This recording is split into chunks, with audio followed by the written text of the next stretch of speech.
우리 함께 기도할 때 하나님께서 우리 기도 가운데 임하시고 주님의 능력과 은혜로서 응답이 되어 주실 것을 확신합니다. 기도하겠습니다. 좋으신 하나님, 다시 한번 주님 말씀 앞에 섰습니다. 하나님께서 우리를 불러주시고 또한 우리에게 새로운 날을 허락하여 주시어서 말씀대로 살 수 있는 기회를 주셨으니 오늘 말씀 앞에 하나님의 뜻을 행하는 자들이 되게 하여 주시고 주님의 오실 때를 마라나타 기다리며 준비된 자로서 오늘 하루를 살 수 있도록 도와 주시옵소서. 예수님 이름으로 기도드립니다. 아멘.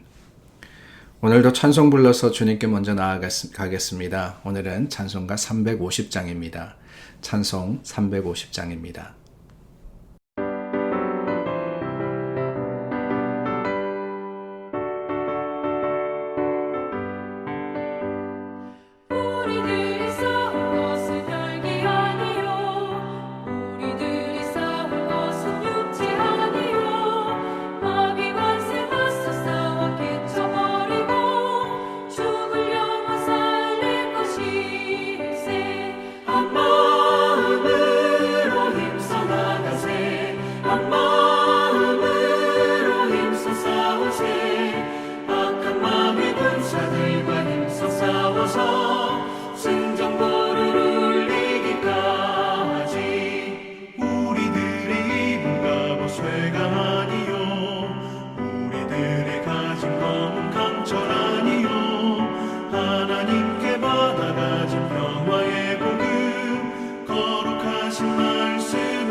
갈라디아서 2장 1절에서 10절입니다.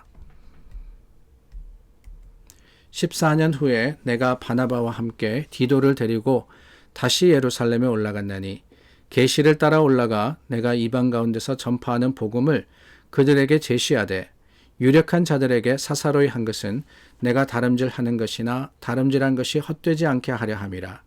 그러나 나와 함께 있는 헬라인 디도까지도 억지로 할례를 받게 하지 아니하였으니 이는 가만히 들어온 거짓 형제들 때문이라. 그들이 가만히 들어온 것은 그리스도 예수 안에서 우리가 가진 자유를 엿보고 우리를 종으로 삼고자 함이로되 그들에게 우리가 한시도 복종하지 아니하였으니 이는 복음의 진리가 항상 너희 가운데 있게 하려 함이라. 유력하다는 이들 중에 본래 어떤 이들인지 내게 상관이 없으며 하나님은 사람을 외모로 취하지 아니하시나니 저 유력한 이들은 내게 의무를 더하여 준 것이 없고 도리어 그들은 내가 무할례자에게 복음 전함을 맡은 것이 베드로가 할례자에게 맡음과 같은 것을 보았고 베드로에게 역사하사 그를 할례자의 사도로 삼으시니가 또한 내게 역사하사 나를 이방인의 사도로 삼으셨느니라. 또 기둥같이 여기는 야고보와 게바와 요한도 내게 주신 은혜를 알므로 나와 바나바에게 친교의 악수를 하였으니 우리는 이방인에게로 그들은 할례자에게로 가게 하려 함이라. 다만 우리에게 가난한 자들을 기억하도록 부탁하였으니 이것은 나도 본래부터 힘써 행하여 왔노라. 우리가 말씀을 연구하고 또한 묵상할 때 늘 잊지 말아야 되는 한 가지가 있습니다. 다름이 아니라 성경에 나오는 말씀의 배경이 뭐냐라는 거죠. 그 배경은 다름이 아니라 이스라엘입니다.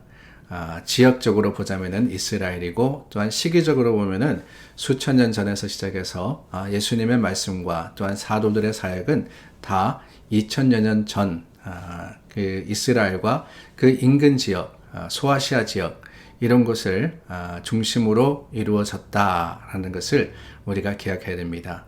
다르게 이야기하면은 그 문화와 또한 배경적인 이야기를 이해하고 그런 관점에서 봐야지만 우리가 말씀을 충분하게 깨달을 수 있다라는 것이지요.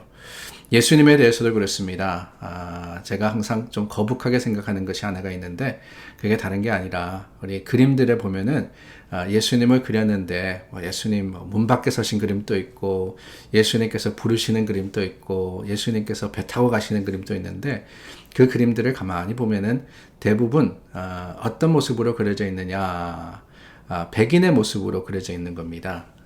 로마 시대에 예수님께서 국교로 채택이 기독교가 국교로 채택이 되다 보니까 그 당시에서부터 중세를 거쳐오면서 이 예수님의 모습을 어떤 식으로 표현을 했느냐, 백인에다가 금발에다가 코는 뾰족하고 그렇게 생긴 모습으로서 이렇게 표현할 때가 많았습니다. 그런데 우리가 잊지 말아야 되는 것은 뭐냐, 예수님은 유대인이셨다라는 거예요. 이스라엘에서 태어난 유대인이었고 그 유대인의 모습은 절대로 백인의 모습이 아닙니다. 요즘 우리가 보는 중동 사람의 모습, 요즘 이스라엘의 사람, 그 주이시들의 모습이 예수님의 모습이셨다. 그리고 그 문화와 또한 그 사회의 모습이 바로 예수님이 살아가셨던 2000년 전의 모습이었다라는 것을 우리가 항상 기억하고 그 배경에 비추어서 말씀을 이해하려고 해야 한다라는 거예요. 그렇지 않으면은 이 백인, 그 대다수의 사람들, 권세를 잡았던 사람들이죠. 지난 2000년 동안 권력을 잡았던 사람들의 비추어진 그 모습으로서 예수님을 볼 수밖에 없게 되는 겁니다. 제가 왜 이야기를 하느냐, 오늘 바울의 말씀, 이 바울의 말씀을 통해서도 바로 그 모습을 보기 때문에 그렇습니다. 우리가 바울을 이해하기 위해서는 그 바울이 누구였느냐라는 사실을 기억해야 되는데 어제 말씀, 오늘 말씀에서 바울이 자신에 대해서 고백을 하고 있습니다. 그는 원래 예수님 믿는 사람을 박해했던 사람입니다. 왜요? 다른 게 아니에요. 그냥 하고 싶어서가 아니라 그가 유대인이었기 때문에 그렇습니다. 유대교의 법대로 예수 그리스도, 예수님의 그 가르침과 또 예수님을 따르는 사람들의 모습이 잘못되었다고 판단했기 때문에 박해를 했더라는 거예요. 유대인이었던 바울, 그 바울의 모습을 가지고 오늘 말씀을 이해해야 됩니다. 우리가 흔히 그렇게 이야기를 하죠. 바울은 이방인을 위한 사도고 또한 오늘 말씀과 같이 이 베드로, 야고보 그리고 요한 이런 분들은 유대인을 위한 사역자들이다. 맞습니다. 바울이 이방인의 복음화를 위해서 수고하고 노력했던 것도 맞고 예수님의 제자들 그 대부분들이 이 이스라엘 예루살렘을 중심으로서 사역했던 것도 맞습니다. 그러나 그렇다 그래서 이 바울이 유대인이 아니었던 것도 그리고 이방인만을 위한 것도 그래서 우리가 흔히 이야기하는 뭐 할례나 아니면 유대교의 법을 무조건 바울이 반대했던 것이 아니라는 사실이에요. 3절 말씀에 보면은 헬라인 디도까지도 억지로 할례를 받게 하지 아니하였다 그랬습니다. 이 말씀을 가지고 바울이 그러면 할례를 반대했다라고 하는 것은 억지입니다. 왜요? 사도행전 16장 말씀에 보면은 바울이 디모데를 할례 받도록 했다라는 기록이 있거든요. 이 디모데를 데려다가 할례를 행하니 이는 그 사람들이 그의 아버지는 헬라인인 줄 다 알미러라 그랬습니다.